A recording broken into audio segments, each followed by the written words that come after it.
Pe toka pe a whawhita I mo whamalo ke iki. Ko I ngā koe ne ofa ka te tautolu. O lawa ke tawau sia mai ai a e hou a whakakoloa koe ni. Pea ke langlangi a e o tua I he mea kutoa pe o tau whai. Ko le pea ke u tāpune atua e proklama I e whiaf koe ni. Toka lawa mai a whawhikawa pongpongi. Ko whamea ke hokat pe he tau wako ke tohi koe a Aisea. Aisea vai uruaki. Mantuka tau vest te fito na tau ngata ai e poto pule lulu ko vest ko ia ko no taha tolu. Ai au pehea an wharea. Aisea vai uruaki vest taha tolu ko vest te fito e te tau wako mi ai. Ou ato e omi ngesi me alfa. He ko e tutu insanisi ko e mea whakareria e kia te au. E whakamahina fo ou, pe mo whakasāpate, whanongonongo kātoanga a kuikai te umakata ki, a eo ai kovi, pe mo whakataha. Ko tue nā ulawe lahi ki he mahuinga o e fuaki ki he otua ki whai pe mi loto, pe mo moni. E talanoa maari e koe ni koe visone a Aisea kuni whakae a kate ki tautolu, ai loto moni mo e houhau ai eiki. Ko ngā pēr ko e whakawhiangai ko ia I sluri ki a te ia e nau whonga fuaki. Pē pōko ni te tau hoko atu ki he vesi ko hono hiwa ke hongo fulu. Manatu ko e vesi tātolu ko tau vesi te fito ia o kwhai ko toa ki aia e tau wako mo ngai vesi ko ia na tau wako mai miai ko si. Aisea wauraki, vesi hiwaki hongo fulua e kupehean wharea. Kana e kai toko ki ate ki tau tolu e si hova o ngahi kau tau ke toko sii. Ha toko sii, pehe. Ko tau hange ko soto ma, pe ko tau te tau pe mukumola. Whanonga ke wholofola ai o tua. Aki motolo ka pure o soto ma. Whakawhanongo ke whono au tau o tua, aki motolu koe kakai o komola. O kulawe mai heni ai palo fita ki he furi ki whanu koe e whaunga o tauhi a Isleri ke o tua. Tala mai he vesna taulawe ki ai, o kuhange ai whakawhotunga o tauhi a Isleri mo na whaunga lotu. Kua whaunga lotu whakasotoma pia mokomola. Pa whāpea tau sio ki he uhinga o e vesi koe ni, pia moene lawe ki tau tolu I ngai aho koe ni. Manatui koe visone eni ne tala ki Aisea. Ke tala ki he ki ona taimi ki Isleri, kai tamta tau pe koe wholofola e ai o tua ke tala ke kuonga amui. Aia ko kuonga amui, ko ne whoki mai a whai, hana whotu hana purea ngai mamani koe ni. Pa kona moni rewa tau kau ki tau tolu, I he wholofola koe ni ka pehe mo talanoa po visone koe ni, ne tuku ki Aisea, I e vesu uruaki o Aisea vai uruaki. Ko le sali o e whiawhi koe ni o ko mai ka te tau tolu a e pore koe ni ki tau whatoka ngai. Ai anga o e tau whawhiohi ki heo tua na o tatau bea mo e whawhiohi koe ni. Mo whakawhotunga Isleri. Whakawhotunga lotu I kai ke toi kehe kehe. Pea mo sotoma, pea mo kumola. I he kuonga kone palo fita. Nei kai mo hato e katoanga ia e manakoa taha ka koe ngahi katoanga whalotu. Koe ngahi katoanga whalotu, koe ngahi katoanga ia a manaki ki ai a Isleri ki tope. Pea ko oe koe ngahi aho kakai ia e no Jerusalema, pea o kupitenga heni a ngahi kolo katoa peku nau au kau mai ke nau kau ki e katoanga koe ni. Ngai katoanga whalotu. O hange bea koe hange ko taunga katoanga wike hei la lai tonga. Koe katoanga a manaki ki ai ai tonga tobe. tapa ko toa tonga ku hau ki katoanga kui. Nā mumuri o nau wheko miatu e takolahi ki katoanga kui. He kore o hinga ko e taimie ni e whai ai whiohi. Ko taimie ni e whai ai whetauraki. Pea mo e whaamiri, mo e kāinga, kai umaa, ko e taimie ni o e whakawhiwhia. Pea nana ngahi ai ngahi yo wau o lotu, i ngahi aho o katoanga whalotu. Pea kuna ke nau hama ke he ai, i he nau teu teu, kai pehe whoki, ke one whakahoko o ngahi yo wau. Pea ke hakaina nau whenga ke nau hama, pea mo whakawho ofa. Mo matamata rerei ki he fofonga mai ko ia, a kautaki lotu. Pekana mooni ai mea ko ni, na e whai katoa pe ia ke matamata rerei pe, pe mo tokai e tangata. Na whai katoa pe ia ko ngā ke hiki hake a tuku whakaolo. Pekana mooni na e hala ta, hanau whai, a ngai kātoanga koe ni mga tuunga ko nu whakahoi hoi fuai. Pe mga tuunga ke whiwhia a si hopa. Pe tane nei i ke fuuango i lahi e o tua pia ni tuku mai e whikau koe ni. Ki ai sea ke tala ke he kai ngā, tala ki isileri. I kai ke toi ke he kehe na whakawhotunga tauhi. Kia si hova mo i whotunga ulu nganga ko ia a so toma pe mo komola. Tawila ko toa pe uhinga so toma mo komola. Ka koe ngahe kātoanga whakamahina fo ou. A kātoanga Pentecosia, kātoanga whakamore more anga hala. A kātoanga Pasova, a kātoanga whare loua kau, koe ngahe kātoanga whalotu ia.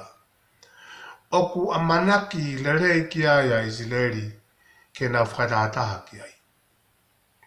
Pea koe ngahe kātoanga koe ni, oku e whiai a ngai talpite. Pe whakaonga atu hono ngahi yo wau. Koe whakatau mua o koe ke uhinga koe tā ke nau hula pe koe tā ke nau whiwhia. Ia tō uhinga. Ka koe uhinga a iwi o talpite. Ke whakamanatu ki atu ki nau tolu. Ai fu ofa tauhi. Ka pehe mo ofa laku noha ai o tua. Ne whai ka te ki nau tolu o lava ke veteange ai ki nau tolu pen. Me nofo hopo a te. Pea me ispite. E ka ngatai, ka ke whamaratu ke ki nau tolu ko si hova hau nau tauhi. Ko e nau mo ue, o makatu unga be i he tauhi mo i whakai a si hova. Ta koe aho eni na i whia mau he atua o ngai kātoanga whalotu. Koe aho ke ongo ki haloto o isleri ke toa pe. Ai mahuinga ko ia ke nau ofa makehe ki otua. No mipa vahe ngufulu vese ngufulu. Pea koe aho foki ho mau whiwhia, pea mo ho mau ngahi. Aho tapu i uluaki ho mau ngahi mahina te mo wifi aki. Ai onga mo mea rea i ho mau whelaulau tutu. Pea mo e whelaulau i ho mau whelaulau whakarerei. Koe huiu, uhi ke tuku ia koe whakamanatu ki ati ki motoro. I ao ho mau tua, ko au si hova ko mau tua. Koe uhinga lahia o ngahi kātoanga koe ni. Mo tā ngahi mea rea mo iwi ngahi talupite. Uhinga ape o koe katoe makatuunga ke pehe. Ke hiki a kaha tangata. Ka ke whakamanatu ka te tautolu ai fu ofa e o tua. Ke whakamanatu ka te tautolu ai ne ofa pe amu ne tauhi ki tautolu. Te kotoe ka ngahi kātoanga au tau whaanga wea ke ngahi kātoanga whalotu. Ko ana pūsia ki i mai pe me whakaukau koe. Ka ka whehui rewa o kulangrang ia e o tua i he mea au tau whai i e tau ngahi kātoanga whalotu. Pe koe tā ia o mea rea koe winga be, koe tau fia whakai tangata pe mo lava ke. Whakai atua e tau mui hi ki sia pe mo tau mui whawawaa.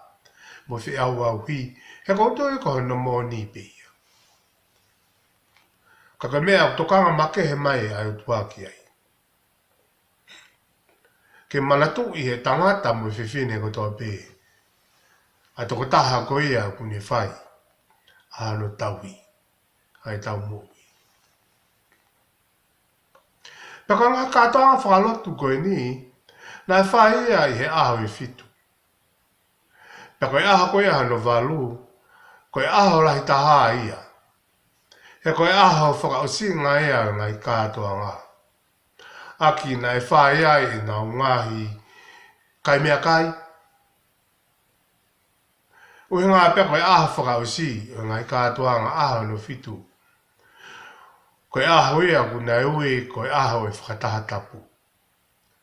O hange ia koe taungai aho o konferenisi koe e taungai siasi. O tau toki tā whakaosi, e aho whakaosi. O tau toki taritari lahi ai, o tau whai ngai mea ko te peo whakakatu ai. Koe aho ia e whakataha tapu. Hem kala mai e seane vai fitu veston fitu. I he aho whakaosi, koe aho lahi o e katoa ngā. Pēnā tuu a sisu o kalanga pehe. Ka pau o whia inu a taha, ke ha uia, kia te awo inu. Koe aho mahuinga taha eni e katoa ngā whakalotu whakasiu. Ai aho whakataha tapu. O koe lawa ke ale ve tiko vai wa tolu ve skua wha ke tolu noa ke muto ki lawa tuia. Ka ko mai e sione ka te ki tau tolu ai te whitoi uhinga ko ia. O e aho koe ni e whakataha tapu koe tā whakaosia katoanga whakasiu. Ke mahino ai toko taha o kune o mai ka te ki tau tolu ai moui. Petare ne i ke kalanga sisu. O le pehe ka pau o kwhi noa hataha. Pea ke hau kia te awu inu. Ko rea koe na sisu na ne whai ia i he awhaka au si whakatatapu. O lawa kia sione vai fitu e stol fitu. Ko hono hanga e sisu o whamapo opo kotoa mai ngā katoa ngā whalotu. O whakamahino ko ia o mau me ai mo ui. Ko e tau mau a sisu pea hokolewa ke mapune puna e vai ko ia mo ui he tau mo ui. He kai te tau toi fie inua. He kai te tau toi fie kaia. He kai te tau toi havala. Ka ko pau ke tau hau kia te ia. Ke whakafonu ki tau tau. Kia se hawa ka ngai tutuin ko toa pē na ne tala ke tauhi na e kai au pito ke whakatau mo ai ke whakaeiki mo whakangenge ai ki ha tangata. Kala whakatau mo ai ke nau whai ai ha whakatomala mi he nau ngahi angala. O hanga e pēa koe lawe ko tala mai koe siane vai fitu e stol fitu. Ko sisu ene ku kalanga ka te tau tolu. Ka pau o ku ke fie mau ai moui. Ka pau o ku ke fie inua. Koe fo ngā ke alu ke sisu. Hau ke sisu. He ko sisu pe ku ne o atu. Ai vai moni. Ko sisu pe ku ne o atu. Ai moui. Peke ai sea neo ai foi whakarea ku ne o mai he vesi o aha koe ni. O ku ne o whangi mai ai hange be e nau tūko ngā tauhi mo nau whawhia ngai ki ke o tua i kai ke toi ke he mo so toma pia mo kumola. Pene ongo o kui kai ko so toma e ni pia mo kumola ne hoko ai ai rea koe ni. Ka kai whakatātā mo e tō onga mo ui na i kai pe ke toi ke he ia pia mo so toma pia mo kumola. Ai au lawe ke ai vesi koe koe no hiwa. Kala tae o ua e whakatoe mai e si hova sabauti. A tau ki toenga. Seu ke pehe ko tau hange pe ko so toma. Ko tau ko toa pe moko mola. Kai whawhetai ko hinga ko si su. Moe ne kele si pa moe ne me si ko ne hinga ia. Nai kei whakatolonga mai ki tau tolu.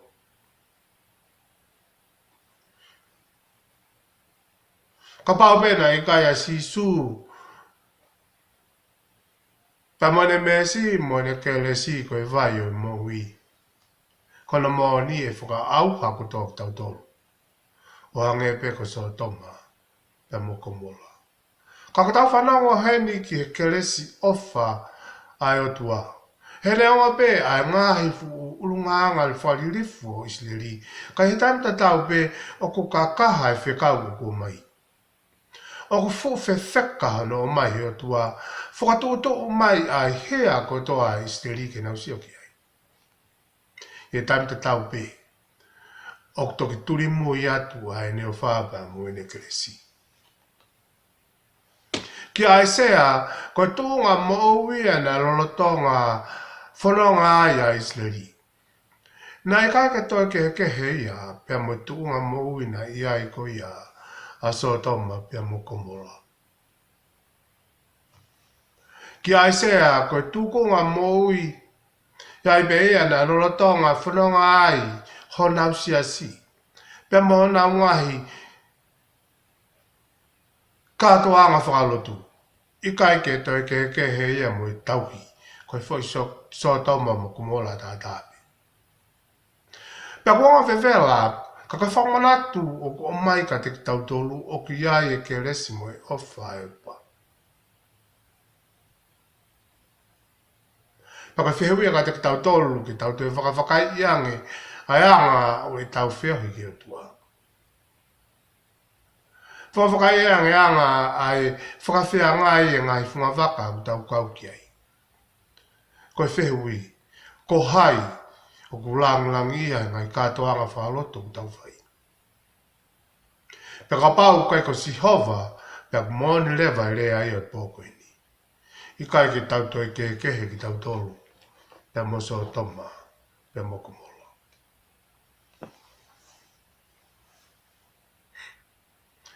Pea ka whekawea o mai he aha koe ni ke tala, pea ka whekawea na e talange ki Aisea i he visone koe ni.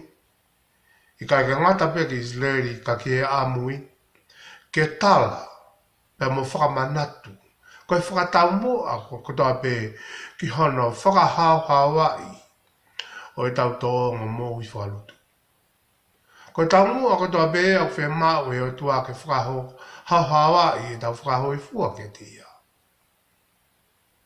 Tatu atu whita koe no whakahoko o e ngahi whelaulau pe mo tutu insenisi. E tau ngahi ahau kātoa ngā, pe mo ngā tau ngahi kātoa ngā whalutu. Ka ku kamata ko toa bea, pe me mawinga koe e tau tuku lolo loto, e tau whelaulau loto. A e tau tuku ke mawinga koe e tau mui, ke langalangi a pia sisu. Pa koe no mō ni, e mahina lewa e mea ki tau whai.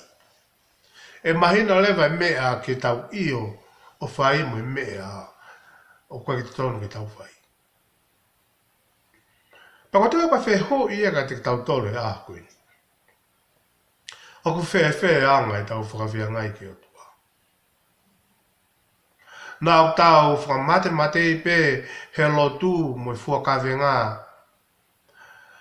Ka kore mōni ko hanga kehe. E koe ke tari o tua ia. E tau ngahi. Hapai hake mo e tau ngahi. Ngā ui o whai. Whakai pia ka tau veste fito. Ta kua nge esi mea ofa ko toa pia. Maari e au pito ano toi whakawhewheka mai e whakaukau koe ni. E whakausenga koe tohi a Aisea.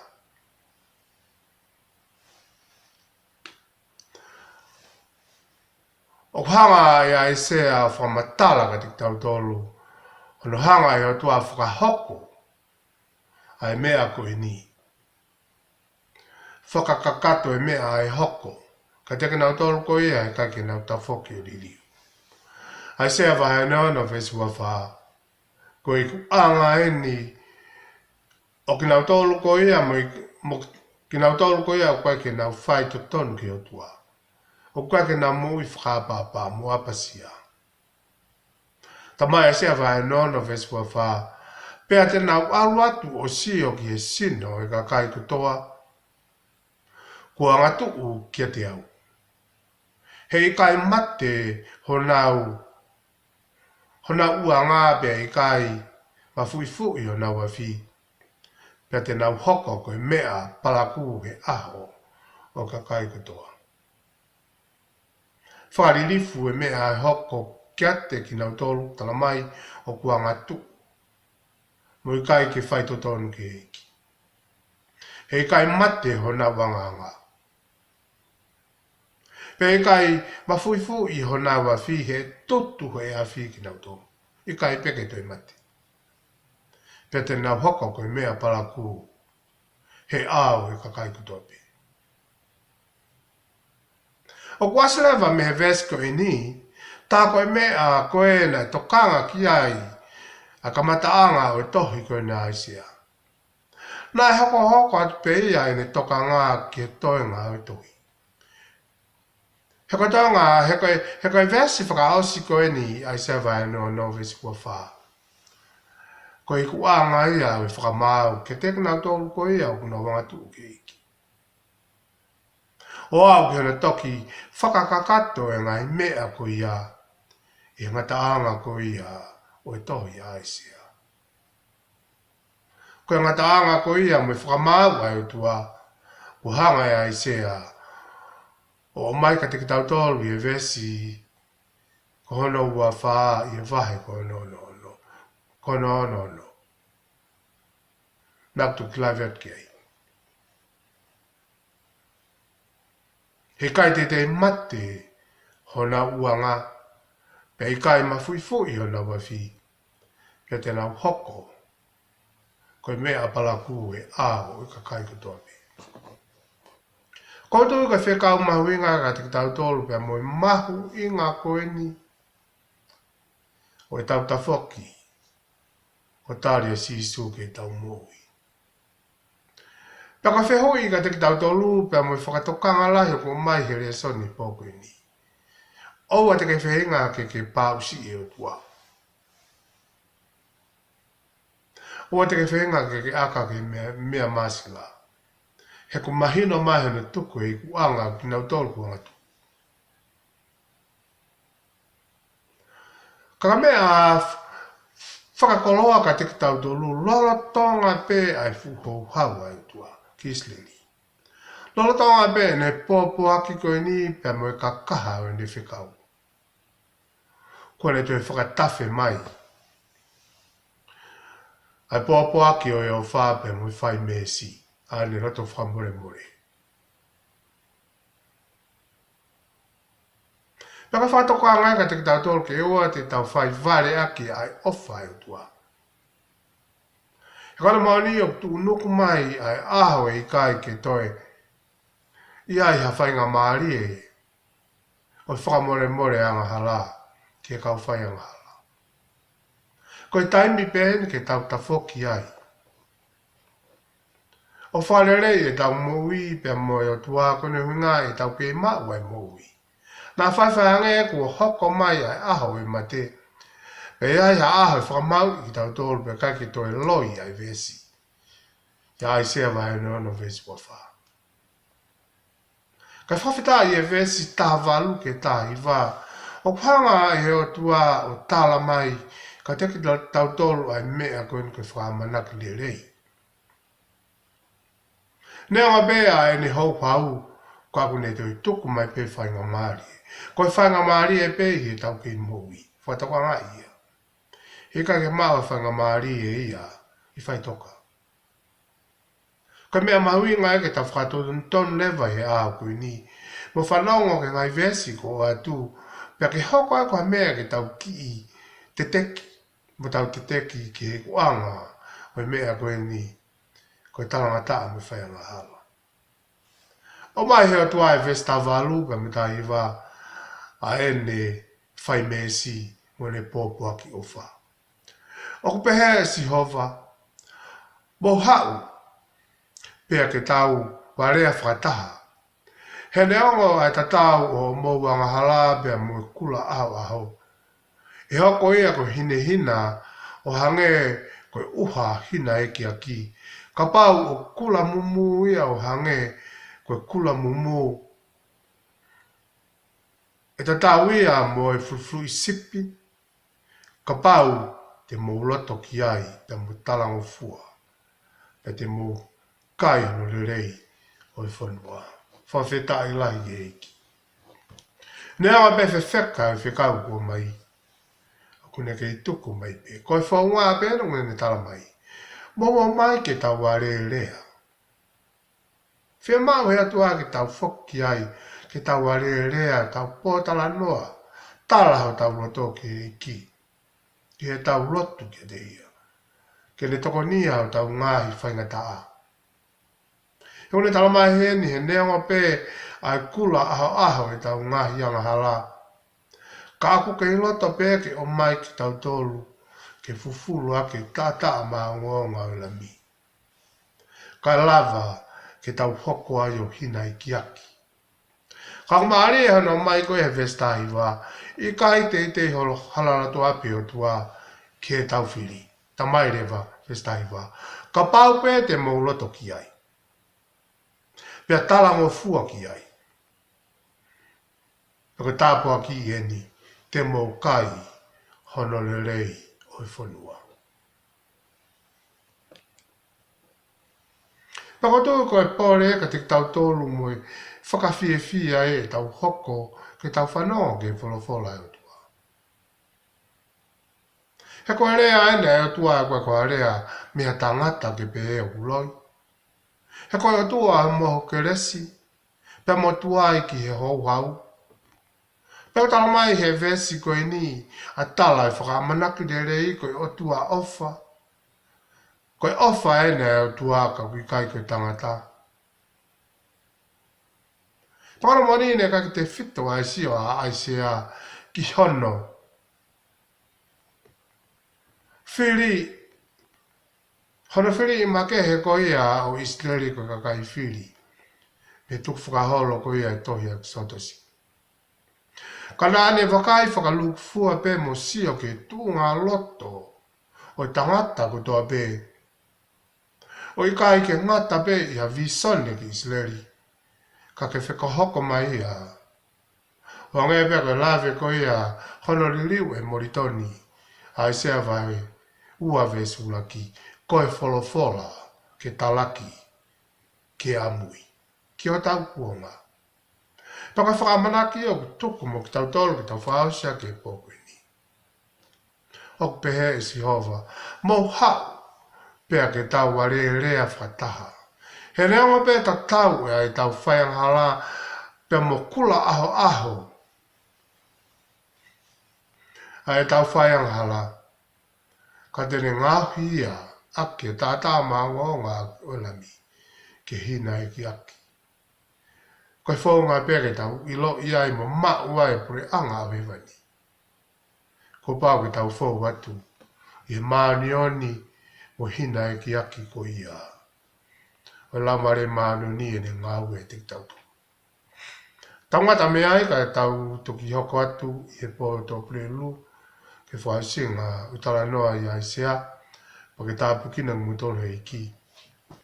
O whalai atu. Amen.